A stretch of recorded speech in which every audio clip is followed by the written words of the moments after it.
Muy buenas tardes, sean bienvenidos una vez más a una nueva emisión de Ya sé que no aplauden. El día de hoy estamos aquí reunidos para hablar otra vez del presidente de Estados Unidos porque parece que no quiere dejar, como nunca ha querido, las portadas. Y esto es porque el presidente Donald Trump el 1 de octubre nos notificó, para empezar bien el mes, que dio positivo para COVID-19. El día de hoy, como cada semana, me acompañan Diana Meneses y ahora Valeria Cotunel para analizar el tema y las implicaciones que tiene a mitad de una elección. Pero la semana pasada también sucedió otro hecho, que fue el primer debate presidencial. Y la gran pregunta era si contagió al candidato demócrata Joe Biden por estar tan cerca de él. Y por suerte no fue así. El día siguiente nos notificó el candidato demócrata que él había salido positivo junto con su esposa en la prueba. Entonces, para estar en sintonía, me gustaría que empezáramos con un breve comentario sobre el debate presidencial que ocurrió y entrar en las implicaciones políticas de que el presidente de Estados Unidos tenga COVID. Diana. Hola Alexis, hola Vale, ¿cómo están? Y pues sí, justamente el debate fue un asunto pues que continúa analizándose, su impacto, qué tal estuvo, ¿no? En lo personal lo estuvimos siguiendo durante toda la hora y media.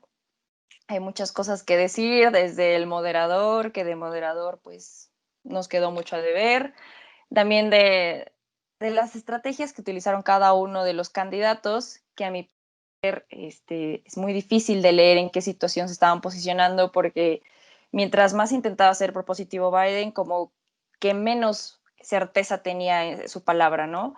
Entonces, sí vi muy atropellado toda la intención que tenía Biden durante todo el debate, pero también vi al Trump de siempre, que es lo que les encanta a sus seguidores. Entonces, no me atrevería a decir que alguien ganó. Creo que no valdría la pena decir que alguien ganó. Fue un debate que nos expuso las debilidades de ambos candidatos, como ya estábamos conscientes de ellas, pero sí una estrategia muy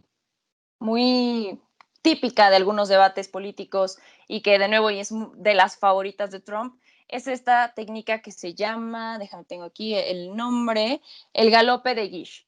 Y este galope de Guiche es acuñado por una autora que se llama Eugene Scott, que lo menciona en su libro del evolucionismo versus el creacionismo, cómo es que existe en debate este sistema de entorpecer la participación del otro, dándole poco tiempo para responder a mentiras, a falacias, a medias verdades, y por eso la otra persona, el oponente en el debate, no tiene el tiempo suficiente para responder, lo que lo hace ver incapaz, incluso, ¿no? Tener pocas habilidades para desarrollarse. Y creo que eso fue algo que vimos sí en el debate, ¿no? Un Trump que no se callaba, un Trump que definitivamente exasperó no solamente al moderador, estoy segura de que al público en general, y definitivamente de repente a Biden si le salían dos oraciones completas, eran dos oraciones que no nos decían absolutamente nada. Entonces, muy efectiva la estrategia, muy incómoda para el público en general, la verdad, muy necesaria porque pues ojalá fueran un poquito más sustanciales estas prácticas de la contienda electoral, pero al final de cuentas, pues tenemos uno a la puerta, que es el 15 de octubre, todavía no tenemos certeza de la modalidad, si será nuevamente presencial o será por primera vez en línea, pero sí creo que aspirábamos a más, nos dieron poco y aún así no ha terminado todo este asunto.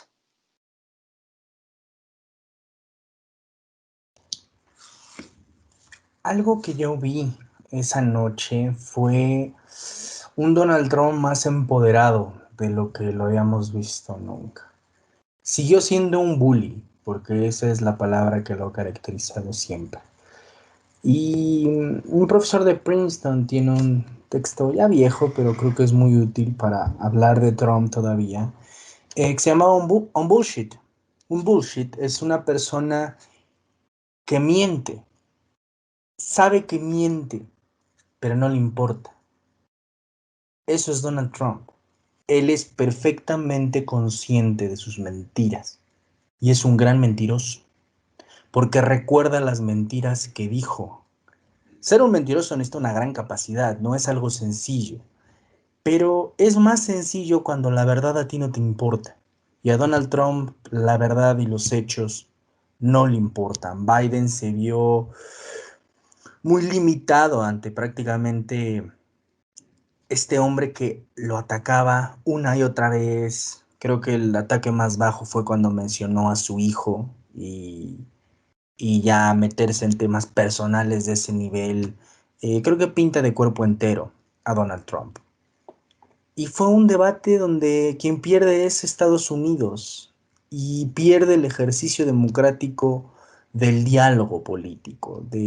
Los debates existen para confrontarse, para enfrentar ideas, para develar de qué están hablando, qué creen los candidatos, qué no creen, qué agendas van a apoyar, qué agendas no apoyarán.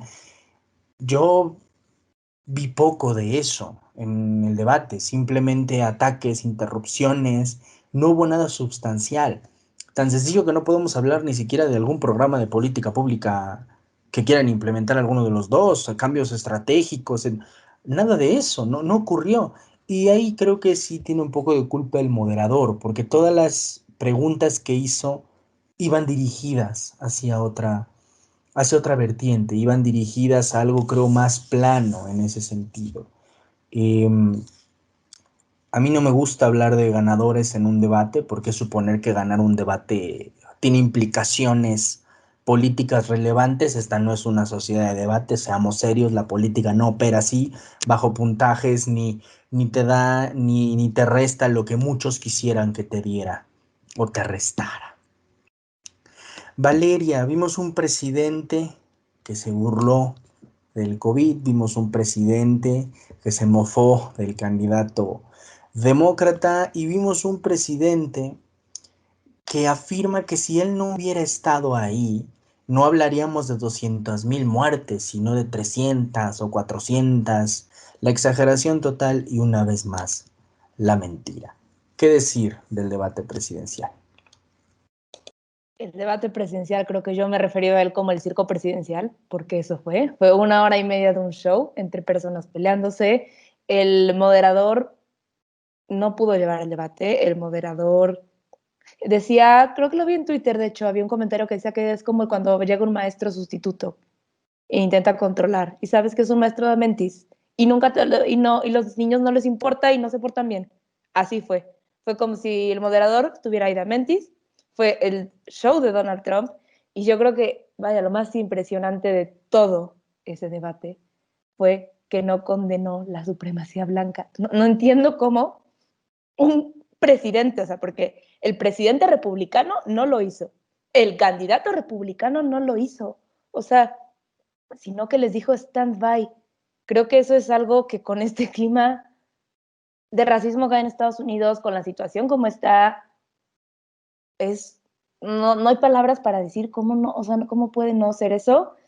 Igual creo que fue un show, creo que se habló muy poco de políticas. Hoy, una semana después del debate, de la única política que me acuerdo que se mencionó fue que Biden dijo que iba a regresar al Acuerdo de Cambio Climático de París. De 1 hora y media, una propuesta, creo que es algo irreal. Y sí, como dices, Trump resurgió en sus debates de siempre, en su forma de debatir. Creo que Biden lo hizo bastante bien porque Biden no es muy bueno debatiendo, hay que ser honestos. En los debates de los demócratas, a Biden no le iba bien. No es porque sea tartamudo, es porque Biden no sabe debatir. Pero la verdad creo que supo llevar el debate de alguna manera. Creo que, como dices, no hay un ganador. No creo que los votantes indecisos vayan a cambiar mucho su opinión. Bueno, espero que sí la cambien, la verdad, porque me preocuparía decidirme por alguien que está apoyando la supremacía blanca, pero no creo que haya ese gran impacto que la gente espera que haya tras este performance de Trump, porque eso fue. Y creo que el debate, es que no hay palabras para explicar ese debate. Creo que Biden, dentro de todo eso, sí lo hizo un poco mejor de lo que se le esperaba, pero no hay ganadores otra vez. lo único que hay es un perdedor y aquí el perdedor es Estados Unidos, porque la verdad, digo, en México tampoco es como que tuvimos una excelente calidad de debates, pero al menos ahí tenemos un poco más de opción porque somos multipartidistas en contra del bipartidismo que predomina en Estados Unidos. Tocas varios puntos y yo creo que hay una palabra que puede definir el debate y yo creo que el debate fue una vergüenza. Creo que no hay otro calificativo para hablar de la degradación de la retórica política en Estados Unidos. O sea, Trump ha hecho un daño irreversible. Vamos a ver más personas como Trump. Vamos a ver más candidatos como él, gobernadores como él y futuros presidentes como Donald Trump. Él ha dado un giro y un cambio brutal a la política norteamericana y eso siempre va a quedarse ahí. Y creo que por fin Estados Unidos va a querer voltear a América Latina, porque América Latina tiene mucho que enseñarle en mal nivel de debate y en candidatos o presidentes que mienten. Y ya hablaremos de los mentirosos nacionales en unos minutos, pero pasamos a la siguiente noticia que es muy relevante y una vez más Valeria usa el término de circo y es muy útil para hablar de lo que Donald Trump hace. Primero de octubre es diagnosticado con COVID, nos avisa a todo mundo por Twitter, evidentemente, nos avisa por su red social favorita. Al siguiente día toma el Marine One y va a un hospital militar, en el cual estuvo recluido. Y nos enteramos el día de ayer, el lunes, que el presidente regresa a la Casa Blanca sin usar cubrebocas y diciendo que no dejemos que el coronavirus nos domine, que no permitamos que marque nuestras vidas y que Estados Unidos, como él, saldrá adelante. Y es aquí donde pregunto, ¿el COVID es una estrategia política para Trump? Incluso comentarios americanos donde genuinamente se preguntan, ¿Trump tuvo COVID? ¿O simplemente fue una estrategia haber hecho todo este show de irse a un hospital militar, recluirse? Porque no sé en qué momento las 2 semanas que recomiendan casi todas las instituciones médicas internacionales y nacionales, que te piden mínimo esas 2 semanas donde el virus llega a su punto y donde puede generar más daño, el señor la vivió en 2 días, el señor la vive en 48 horas. Parecería que tuvo un coronavirus diferente, parecería que el bicho que decidió entrar en Donald Trump no es el que ha provocado 200,000 muertos en Estados Unidos y 1 millón de víctimas a nivel mundial. Y la irresponsabilidad de un presidente que olvida qué es eso, un presidente. ¿Qué decir, Diana, de el diagnóstico positivo de Donald Trump y del circo que creó en los últimos 5 días? Pues el primer análisis que yo me eché, dije, oh, hay 3 escenarios, ¿no? El primero es que el hecho de que al presidente Donald Trump, al inmune Donald Trump, le dé COVID, lo hace ver débil, lo hace ver como un mortal más. Le dio, como le puede dar a cualquiera. Y entonces dices, no que tú solamente usabas el cubrebocas cuando lo veías necesario, no te reíste incluso de tu oponente por lo mismo, y el país está enojado, más allá de que sí existen, pues como siempre, ¿no? Estados Unidos es muy cómico en este aspecto de lo que les enfada, en el privilegio de tenerlo todo y estar en un país que prácticamente, pues, ha pisado el plano internacional como le ha dado la gana, pues muchas de sus preocupaciones durante la pandemia fue ábranos los gimnasios, quítense la mascarilla, van al rato a ponernos hijab, lo que demuestra una alta ignorancia de la historia mundial, pero pues esas son sus preocupaciones, ¿no? Su libertad, como si fuera negada en algún momento. Y el hecho de que él, que prácticamente es el favorito, Trump, ¿no? De que estos grupos tuviera también COVID, es como, ah, mira, Superman no eres. El otro escenario que yo vi, dije, sí, también pues sí coincido en que pudo ser una estrategia política, porque una vez recuperado, dejaba a un Trump que no solamente nunca creyó en el COVID, sino que superó el COVID y entonces es un presidente y un candidato que está listo para combatir el COVID por haberlo vivido en carne propia, sea o no sea la realidad. Entonces, sus argumentos tienen más solidez. Yo lo tuve, aquí estoy, no me morí y yo voy a hacer que nadie más muera, ¿no? Cosa que no ha hecho, pero pues de alguna manera sustenta su cantaleta. Y el tercer escenario es el más obvio, ya complicó un poquito más las cosas porque pues el asunto primero fue alertar a nivel internacional cuáles son las consecuencias y el impacto de que el presidente tenga COVID. ¿Va a poder seguir al mando o no? ¿Vamos a tener que convocar la 25 enmienda o no? Y Pence, lo que nos importa es que el vicepresidente siga vivito y coleando, porque si no, entonces entraba la presidenta de la Cámara de Representantes, Nancy Pelosi, que ya todos sabemos cuánto la adora Trump, amiguitos de toda el alma, y espero que se entienda el sarcasmo, hubiera tenido que ocupar la Casa Blanca, ¿no? De manera temporal. Y era un escenario que pues entonces a todos nos tenía de nuevo bien paniqueados porque pues cualquier cosa podría pasar. La realidad es que ya vimos, como lo mencionaba Alexis, a un Trump sanito, pues vivito y coleando, pero a quien sí empezaron, o sea, los medios a seguir, como siempre, y dieron los reportes de que claro que tuvo deficiencia de oxígeno en 2 ocasiones, claro que tuvieron que inyectarles esteroides para permitir que pues, los pulmones siguieran haciendo su chamba lo mejor posible. Claro que tenemos un presidente que, como todos los que han sufrido COVID, tuvo estragos, ¿no? Durante todo el proceso, aunque ahorita se haga el valientote. Entonces eso nos habla de que pues la enfermedad existe y creo que mediáticamente en la respuesta que tuvo su tweet de tranquilos, que no cunda el pánico, al COVID no nos hace nada, las primeras respuestas que yo leí fue, ¿qué estás diciendo? Tú eres el presidente, o sea, si alguien no iban a dejar morir, es a ti. Y tú tienes el descaro y el cinismo de decir que todos vamos a estar bien, cuando Alexis ya mencionó la cifra, en nuestro país, Estados Unidos, hay 200,000 mínimo muertos por COVID, ¿no? Es una cifra enorme, gravísima, bien preocupante y que de todas maneras nos hace reflexionar, a ver, si andas como presidente aflojando la boca, prometiendo cosas que sabes que no son una realidad, y se supone que sí sería una estrategia de campaña, o sea, ¿cuál es el resultado? ¿Cuál es el impacto? No, no estás haciendo las cosas bien. Si pensabas que te iba a ir bien con tu COVID, haciéndote la víctima del COVID, espero que de verdad te recuperes porque a nadie se le desea el mal, pero supongamos que no lo tuvo y fue estrategia política, no le salió bien. Porque en las primeras encuestas de los resultados de la contienda con Biden, pues Biden se sigue posicionando por arriba de 14 puntos, me parece, ajá, más o menos. Entonces, va arriba, Biden va arriba e incluso ha sido el resultado más alto durante toda esta contienda electoral encima de Trump. Entonces, no le funcionó bien en una primera encuesta, hay que seguirlas, que de nuevo aquí no es como que confiemos mucho en estas encuestas norteamericanas, estadounidenses, pero ese ha sido el resultado.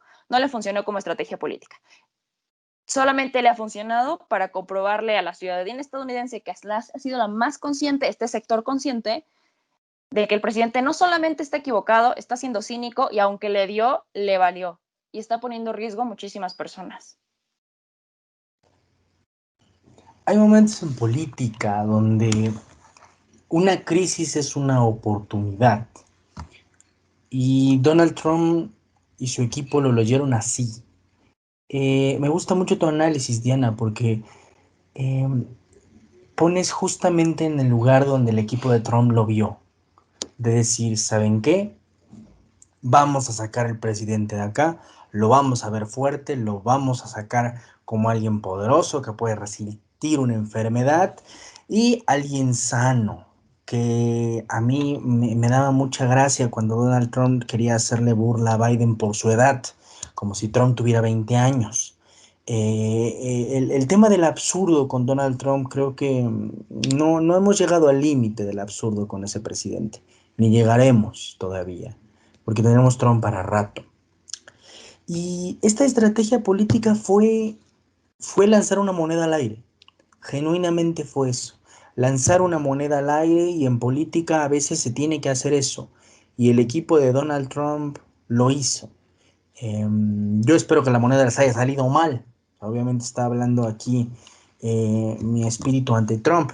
Pero como analista político debo reconocer que el equipo de campaña de Trump y Trump mismo ha sabido moverse muy bien en arenas movedizas. Ha sabido navegar muy bien en medio de la tormenta.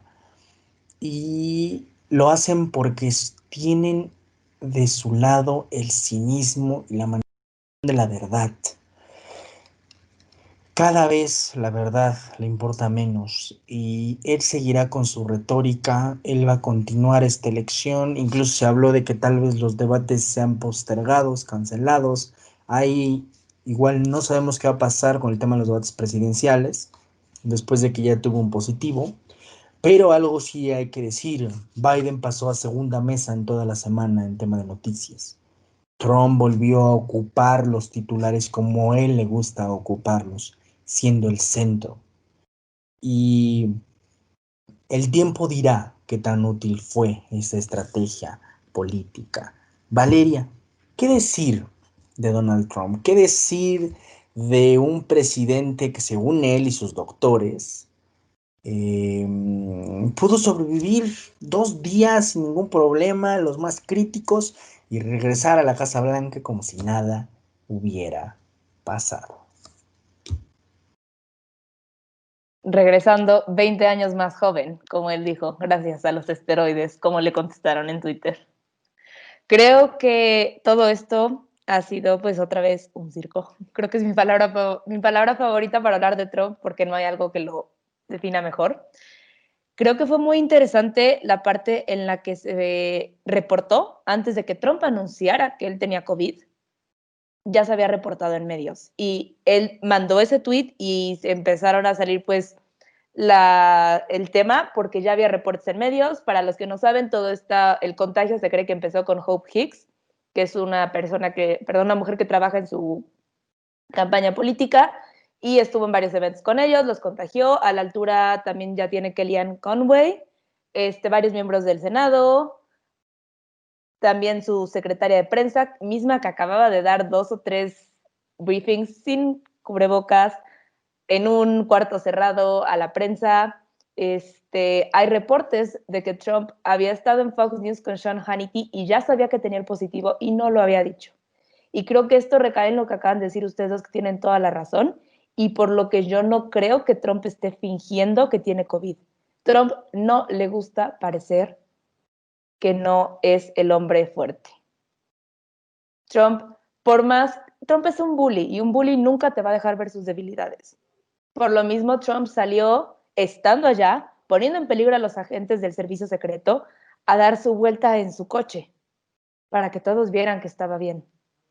Por eso salió hoy, y hoy está en la Casa Blanca haciendo su gesto de quitarse el cubrebocas y quitárselo y decir, no se preocupen, todo está bien. Porque Trump es una persona que no va a admitir esa debilidad. Y creo que eso es algo que que tiene que quedarle claro a la gente a la forma de llevarlo.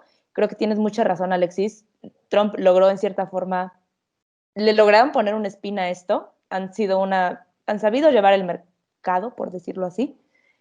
Los medios estuvieron hablando de Trump todo el tiempo. Creo que Biden tomó acciones positivas. Se reportó que estuvo quitando todos los anuncios que tenía que tenía sobre Trump, de que tenían una connotación negativa, estuvo apoyando y creo que salió bien. Chris Wallace también criticó a Trump y a toda la familia Trump por no haber estado con cubrebocas, por no cumplir con las reglas, y creo que esto al final pues nos va a volver a afectar, porque con lo que dice Diana, estaba viendo una encuesta que sacaron en CNN en la que dice que el 63% de los americanos no aprueban de la manera que llevó esta pandemia. Y esperemos que eso en serio se transmita. Estas estadísticas sí se transmitan a votos, porque las del debate puede ser, y es muy probable que no lo hagan. Pero que el manejo de la pandemia y que el manejo de su propio caso, porque puso en riesgo a personas, no podemos actuar como si Trump no sabía. Trump ya sabía. Y aún así tomó acciones en las que estaba poniendo en riesgo. Aún así sigue minimizando después de haber acabado en el hospital, porque como dicen en Twitter, es muy fácil andar diciendo que todo bien y que todo va y que el coronavirus no importa cuando tienes el acceso a todos los mejores médicos del mundo, cuando te puedes ir y te van a estar checando y van a hacer de todo para que sobrevivas. Pero eso no es el caso de la mitad, sino es que de la mayoría de los americanos en Estados Unidos. Y más cuando el healthcare es un issue tan, tan grande allá. Creo que es imposible actuar como si esta gestión de su propia enfermedad le vaya a afectar.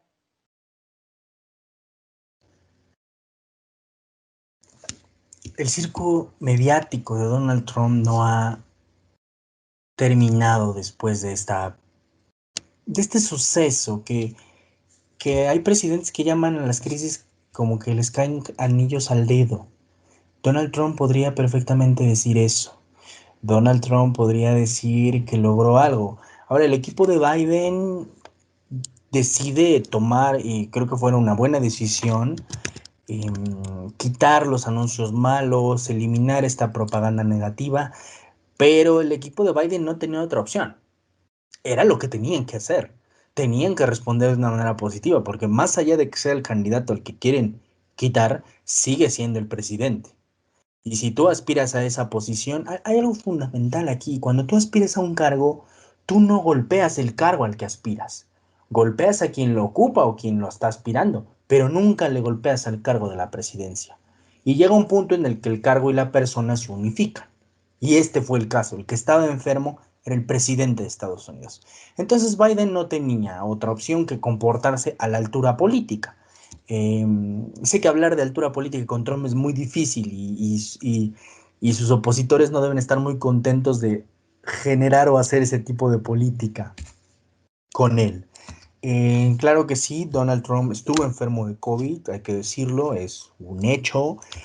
Cómo utilizaron los medios y cómo lograron agarrar la narrativa es un punto de estrategia del equipo de Trump, eso también debemos admitirlo.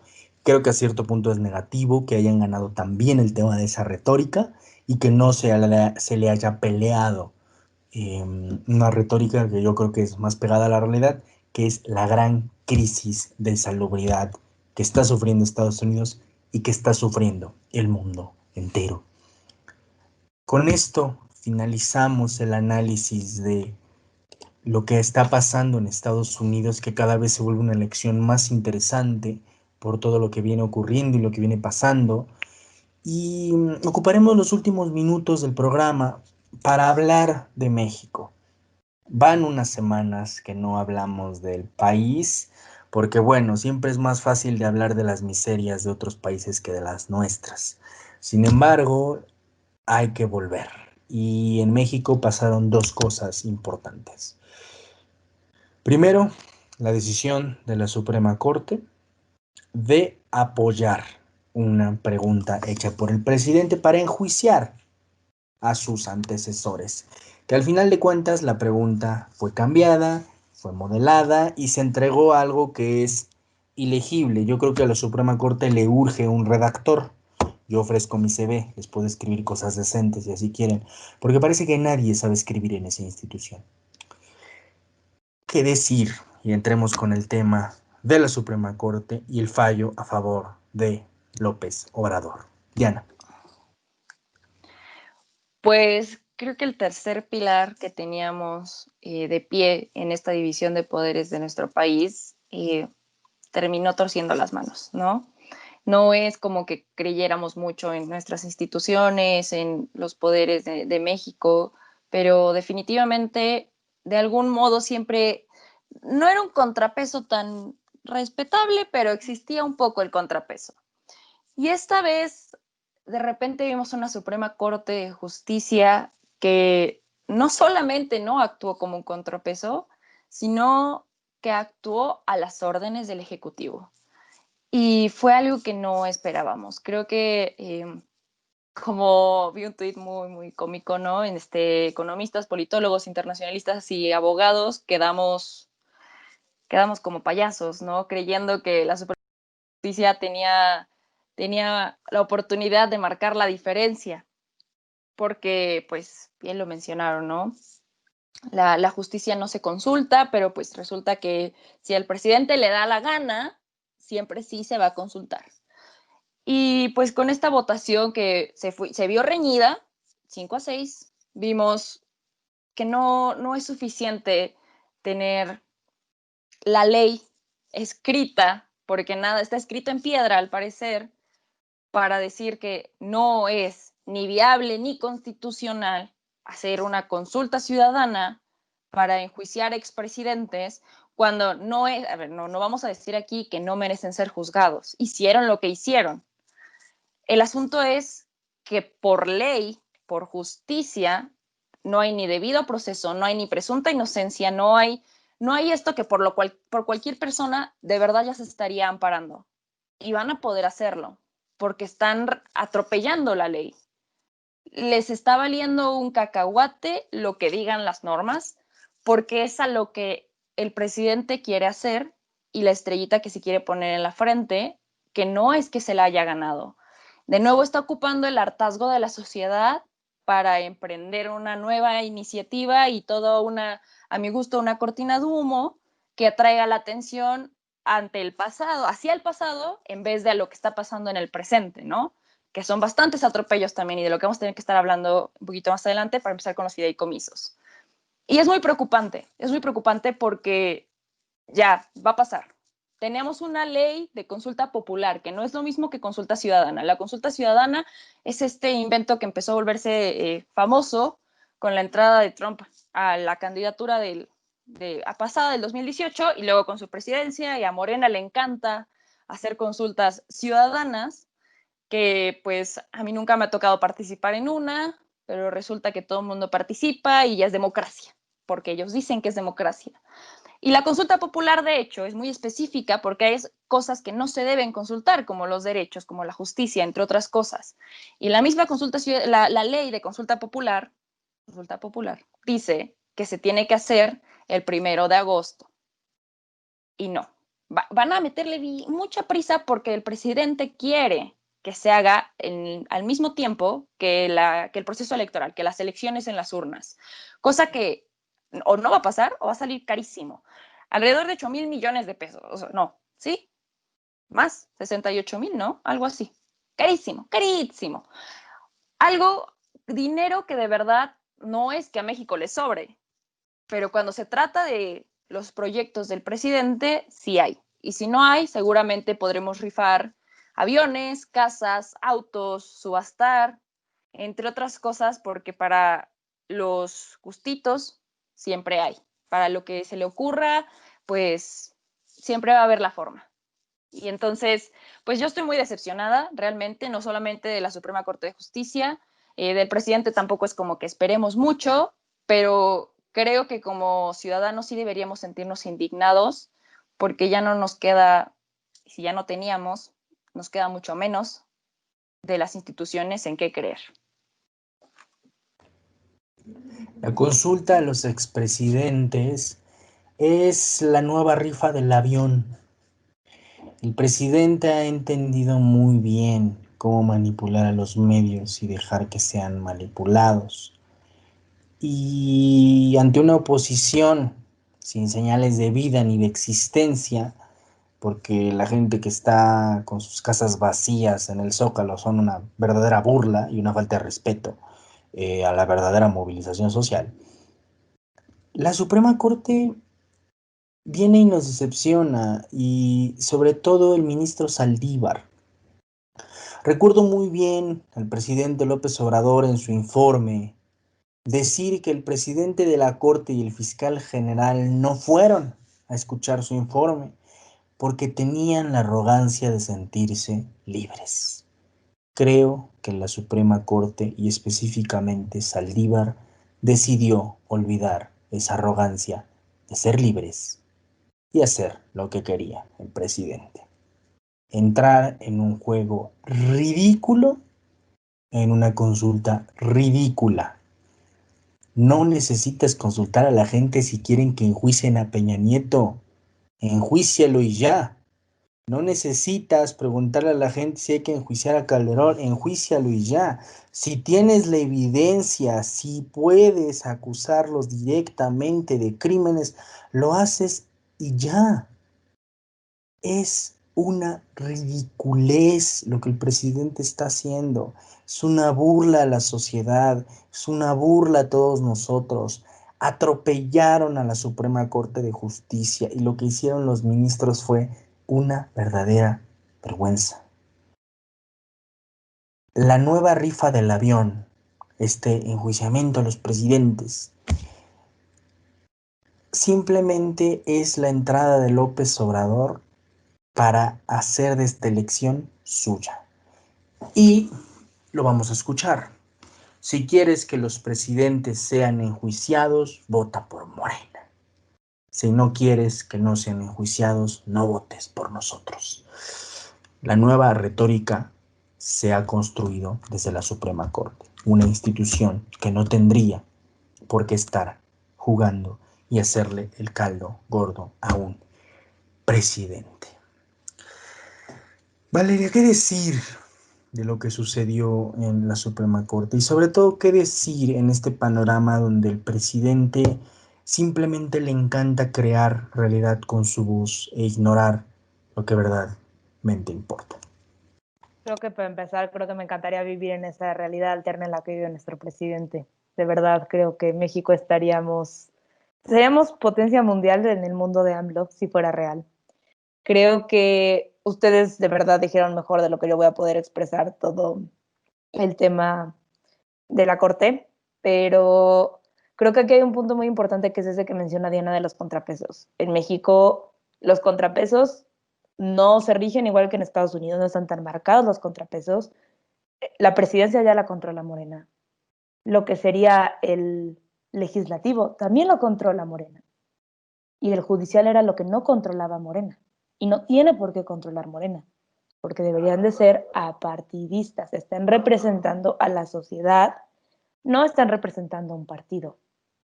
Y creo que de verdad hemos perdido demasiado con eso. Creo que como dicen, sí, es una rifa nueva del avión, es cómo voy a ganar las elecciones ahora, es mi cortina de humo de ahora voy a hacer esto para que la gente no esté neta reflexionando la pésima gestión que ha hecho mi administración de la pandemia, la pésima gestión económica que están haciendo, la gestión política. O sea, creo que es una de las cortinas de humo más grandes y creo que en este punto ya deberíamos de saber con la política mexicana que solo son cortinas de humo.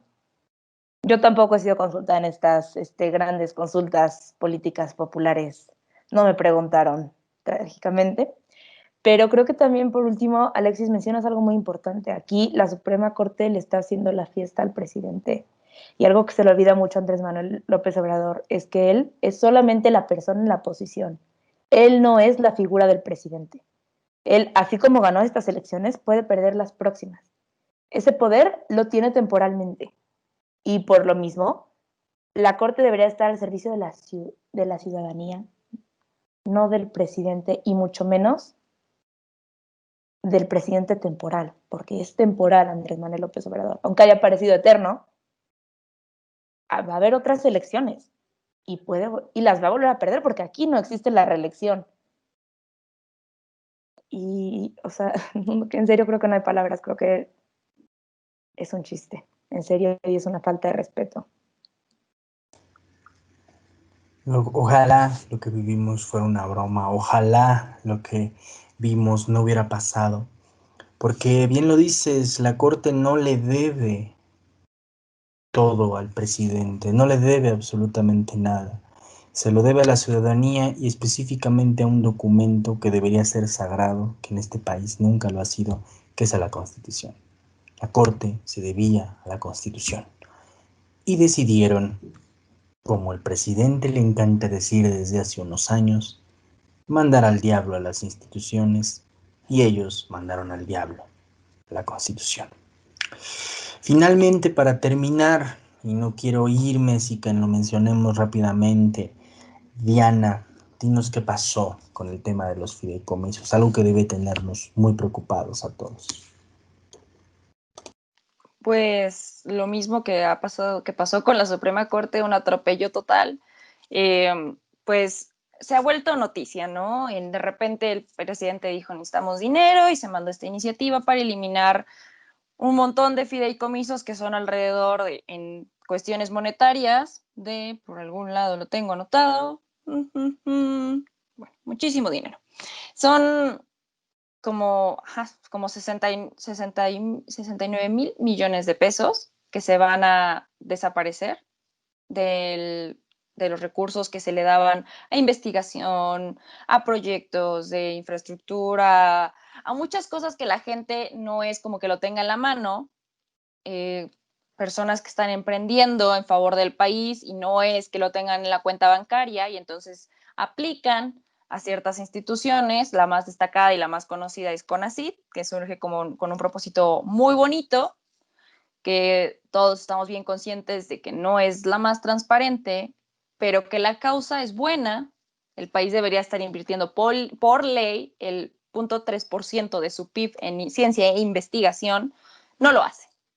No lo hace y por si fuera poco, como no lo hace, y ahora el presidente está bien amarrado a esta idea de que un país en crisis se rescata con austeridad, hasta teóricamente se sabe que no es así, pero pues esta austeridad nos lleva a la propuesta de decir ya no tenemos dinero y no nos queremos endeudar, entonces hay que cortar los recursos que ya existen para buenos proyectos, porque muchos de ellos lo son, para entonces ocuparlo como al presidente se le dé la gana, porque una vez que ya no estén en manos de las instituciones y de las personas que son acreedoras a estas becas, a estos préstamos, entre otras cosas, pues ya no tienen la oportunidad de exigir ese dinero o de esperarlo y ya quedará pues a manos del presidente cómo lo va a manejar, ¿no? El asunto con esto es que se sigue debatiendo, pero prácticamente está aprobado y estos recursos son 69 mil millones de pesos, que son incluso menos de lo que, un poquito menos, pero cerca de los 71 mil millones de pesos que costó cancelar el nuevo aeropuerto.